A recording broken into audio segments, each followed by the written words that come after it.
without derailing or changing the subject, I disagree with a lot of what Trev says, because what he's talking about is a minority of men. Most men do protect their seed.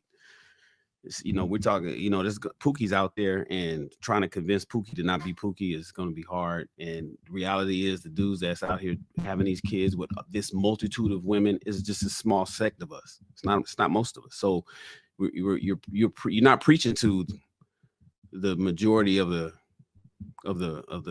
men. You're preaching to a few dirtbag, dirty dick niggas, and they probably not listening to our podcast anyway. So, well, I'm gonna tell you what. The only reason I say that is when you're talking about just about 80% of us are raised by single parents, then we got to do something different, right? If the number's that high, if it's that bad. No, what numbers are you talking about though? You talking about the people who are raised by single parents? Yeah, means that it didn't work somehow. And there's always divorce and stuff like that.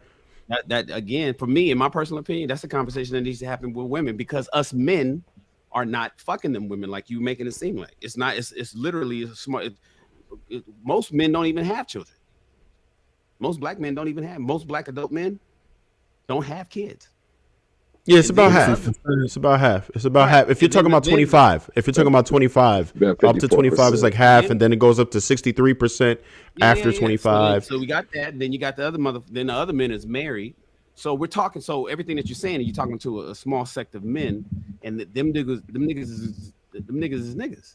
So the issue is the conversation needs to be had with women that's out here having all these goddamn kids. I mean, there's so many different ways we can go, but that's not the topic. The topic is what about boys learning. So I hear what you're saying. We can have that conversation at a different time, but I just want to throw that out there. But boys can't learn the same. I mean, boys are Martians, in my opinion. I think Marcus was like, they can learn. I think it was Marcus that said they can kind of learn the same. I don't know, Marcus. Boys are different. Boys are Martians and being taught by Venetians. Lewis said that 75% of the teachers are women. That's overall K through 12. The thing is, women make up 90% of the elementary school teachers.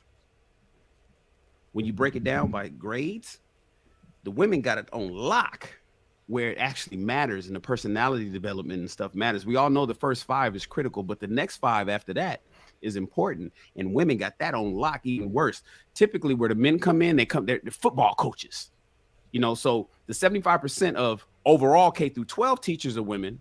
So that 25% is typically coach, maybe a math teacher here, but generally coaches and shit. So women, social and studies. Then when you get to, yeah, exactly. When you get to elementary school, 10 teachers in a room, all 9 of them is women. And these women are guiding boys after what my man Trev just said, coming from an all-woman household, auntie, big mama, sister, and mama. And this boy is listening to all of them. Then he gets to school, and his first shit as long as he's in elementary school for the next 6 years. Women. It's women everywhere. And so, so now he's just being indoctrinated. And this is why, again, I do agree with this part with Trev, is fathers, we got to be there as much as possible. The argument I have, this is another part, Trev, but for the ones that do want to be there, are they allowed to be there? But, this niggas is fucking women that he should have understood that he wasn't going to be able to be allowed to be there. But then he got the chameleon. I mean, it's such a crazy argument. And there's a lot of nuances in there to have to go through again. But it really goes back to just a small sect. But here's the thing. ADD and the new ADHD, how they had to add the hyper part so they can medicate people, because they had to add the hyper part so they can give them shots. They did that when I was in school in the 80s. I'm with Trigger Mike's conspiracy theory. I don't think it's a conspiracy theory, but it's Shannon's opinion tonight. I think that they do want to keep men docile. I think it is a bigger agenda for men to be docile and to create that. And I think they did it to keep teachers from quitting. Because if you got boys going to kindergarten to 5th grade, and 90% of those teachers are women, in order for those women to even want to come to work and deal with these boys, they had to give them a jab. That's what I particularly believe. And if they didn't give them a jab, it's going to drop the workforce of teachers, which raises the prices. And the wages go up. And now you got to pay teachers even more money because it's only a few of them that even want to go to work to deal with these boys because she can't handle it. But if we medicate him, he's calm and we just got to push him through. Now they can't even hold him back. There's no such thing as holding the child back. It's like he can't read. Well, they'll figure it out the next grade. Just push him through and run that money through from the capital down to the school board, down to our classrooms. I think some people can call it a conspiracy theory. I hear you, but Shannon believes that that's in fact what the hell they're doing. And so in order to keep these women employed and make them happy, but we only got to throw them a few peanuts because, they're not really contributing to the economy much anyway. Just throw them a couple dollars. They got to pay them much. I think somebody mentioned on here that teachers get paid shit. They do. My father was with Los Angeles Unified School District for 44 years before he retired. Started in 66, retired in 2005, something like that.